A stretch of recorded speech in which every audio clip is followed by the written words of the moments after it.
But what are all these people doing here, Holmes? Apparently they came to see the scene of the crime. What about us? Aren't we going to see it? We will return this evening, Watson. The circumstances shall be ideal for carrying out our little experiments. Well, Watson, we are at the scene of the Polly Nichols murder. Imagine the victim lying at the spot where she was found and try to discern all of the clues we can. Watson, you are a writer. I am therefore entrusting you with our deduction board. It will help us to establish certain facts. Understood, Holmes.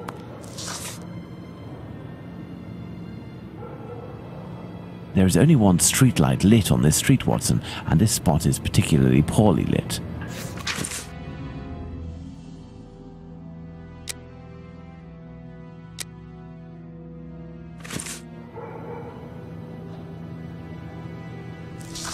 This spot is deserted, Holmes. The prostitutes only come here to exercise.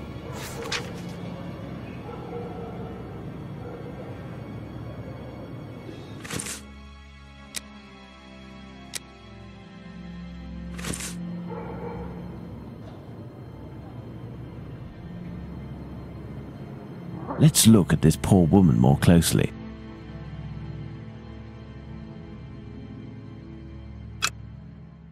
A small pool of blood, 6 inches in diameter. There is a bruise at the level of the right maxilla. There is a bruise on the left cheek. The throat was slit from left to right. There are 2 incisions.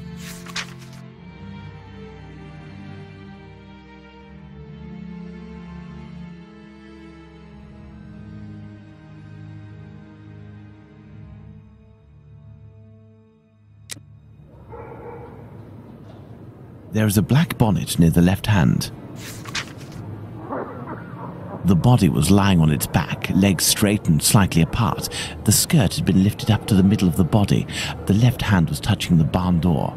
The body was still warm. Let's reread the preliminary report for the details on the wounds inflicted upon this poor woman.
Let's look at this poor woman more closely.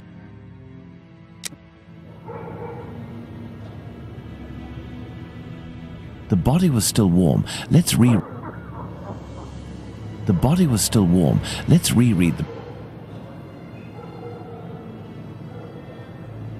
The body was still warm. Let's reread...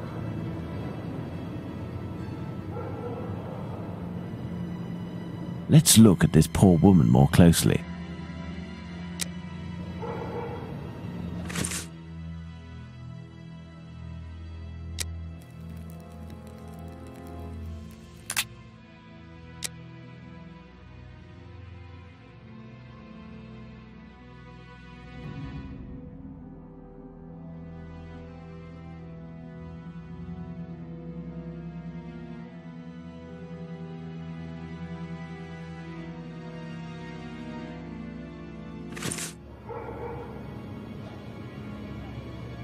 The body was still warm. Let's look at this poor woman more closely.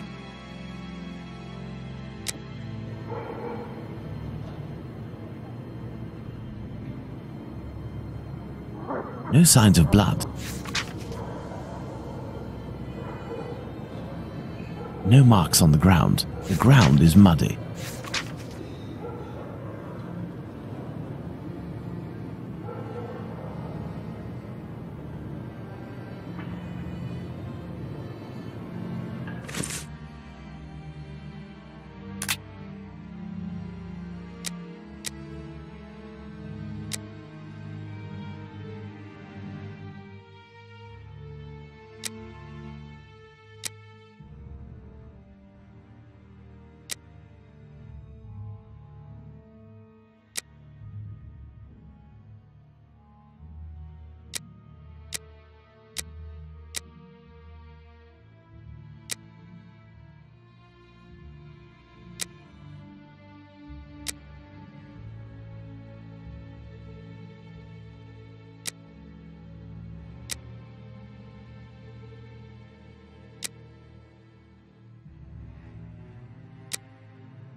Let's look at this poor woman more closely.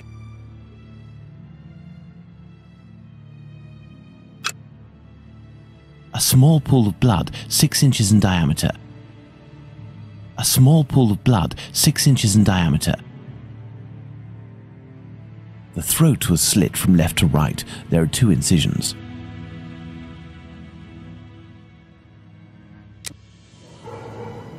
What are we doing, Holmes?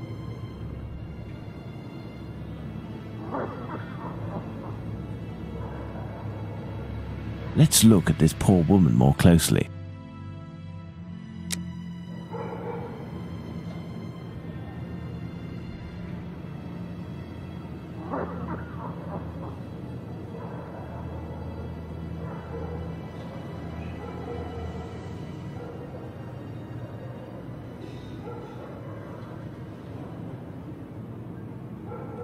There is a black bonnet near the left hand.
Let's look at this poor woman more closely.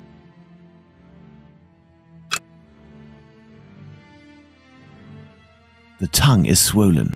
Well, Watson, we have found all of the possible clues, I think. We will now attempt to recreate the scene of the murder. Come closer, Watson. I have to make you up. You are joking, Holmes?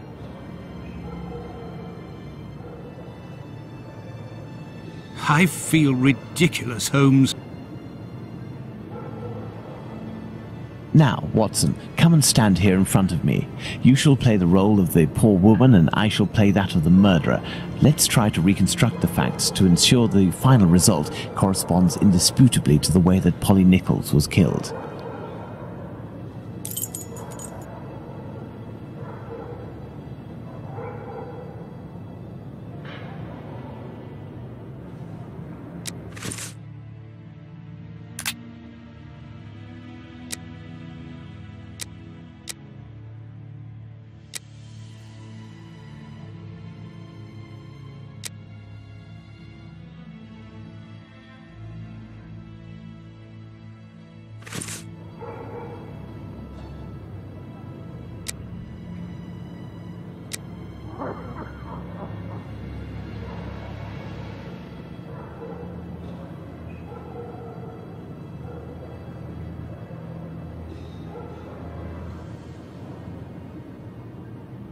Yes, it's quite possible the events occurred like this.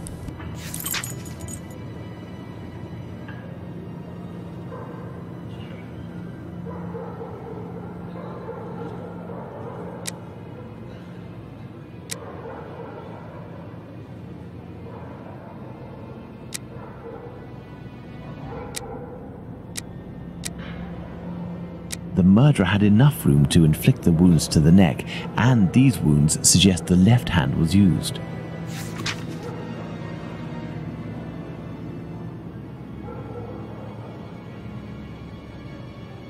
My dear Watson, now that we have found all of our clues, nothing remains but to subject them to our most likely hypotheses in order to deduce the facts.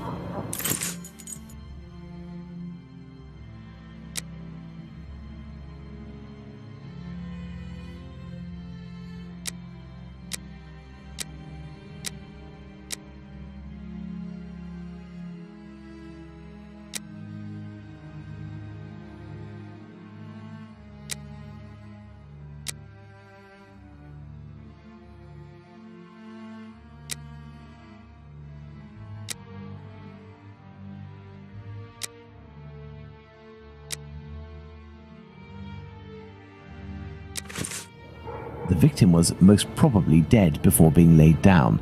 Once the heart stopped, gravity drained the body slowly, not in a heavy spurt that would have stained half the street. Thank you, Holmes. I understand why you told me not to change clothes. Do you realize that our behavior didn't alarm anyone? The victim's ordeal was even more discreet. By acting in silence, we have confirmed something. The crime definitely took place here. The victim and her murderer were able to come here without making any noise, and afterwards the murder took place without the slightest cry being uttered. Come, Watson, let's go home. We have spent far too long in this sinister alley.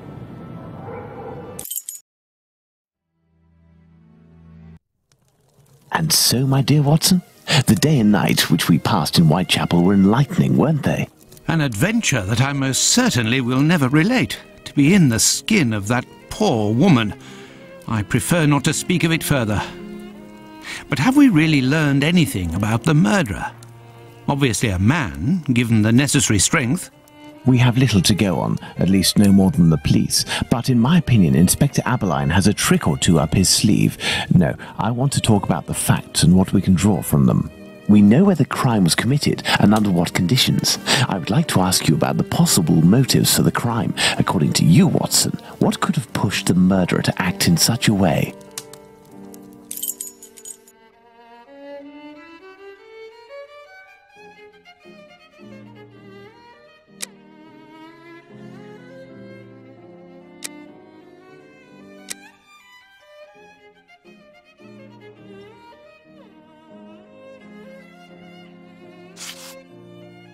Revenge, Holmes? Revenge could be a possible motive, but with one small reservation. We have reason to believe that the victim considered her murderer to be a typical client.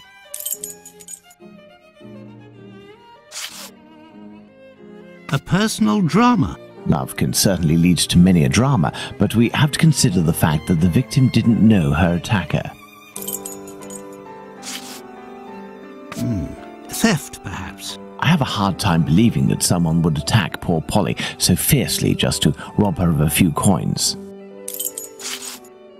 Homicidal insanity, Holmes. It is indubitable that the man who did this to Polly Nichols is not of his full senses.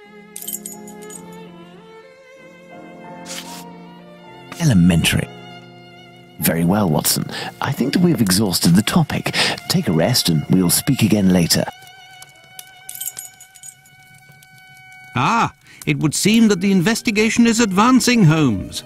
Yesterday's Star said that a suspect is in the hands of the police, a man with a rather sinister reputation. I was about to join you in your optimistic outlook until you informed me that the good news came from the press, Watson. But surely they wouldn't invent the fact that the police are holding a suspect, or the acts that are attributed to him. You will have an exact answer to these two questions in less than 50 seconds, Watson. Pardon? Enter, Inspector. Good day. Dear Watson, allow me to introduce Inspector Aberline, Inspector Dr. Watson. Inspector? To what do we owe the honour of your presence, Inspector? I heard that the two of you made your way to Whitechapel a few days ago. Your arrival, you are aware, coincides with a very serious affair which our police service is going to great lengths to solve and which is creating strong tensions in the area. Pardon me, but haven't you arrested someone? A certain Leather Apron? Absolutely not. The man who hides behind this name is indeed being actively searched for by the force. Besides, nothing at the moment suggests that he is the Bucks Row murderer. There, you've been enlightened, Watson. Now it is our turn to answer Inspector Aberline's questions. Indeed. I will be brief and precise. Do you intend to investigate this case, or have you already started? It is to be of service to a friend that I went to Whitechapel. We did, out of curiosity, familiarise ourselves with the preliminary reports, and we made our way to the scene of the crime. Our conclusions are slim, as are the clues. Having not been officially appointed by a client, I believe that my intervention in this business will end there. Very well. To be frank, you take the weight off my shoulders by distancing yourself from the case. Our image isn't very good, to say nothing of what the press puts us through. Thus, if overnight they found out that you were on the case, people would turn against us. And they would pester me, overwhelm me, and finally make me out to be responsible for the inevitable failure such a scenario entails. Neither you nor I wish for this to happen. I know that your time is precious, Inspector. I will send you a note regarding my conclusions shortly. With pleasure. Gentlemen? Do you think that he will find the murderer? The chances are slim to non-existent. It is 7 days now, short of a confession from the murderer himself. And you will not go further? You heard the Inspector, Watson. My presence in Whitechapel would hinder, which doesn't mean that we will drop the case. How is that? The Inspector spoke of me, but not of us. It is you, Watson, who will lead the investigation tonight. It is you who will bring to the police station the little note that I will write regarding our conclusions. Despite the late hour, there is nothing to stop you from making inquiries about this famous Leather Apron while you are there.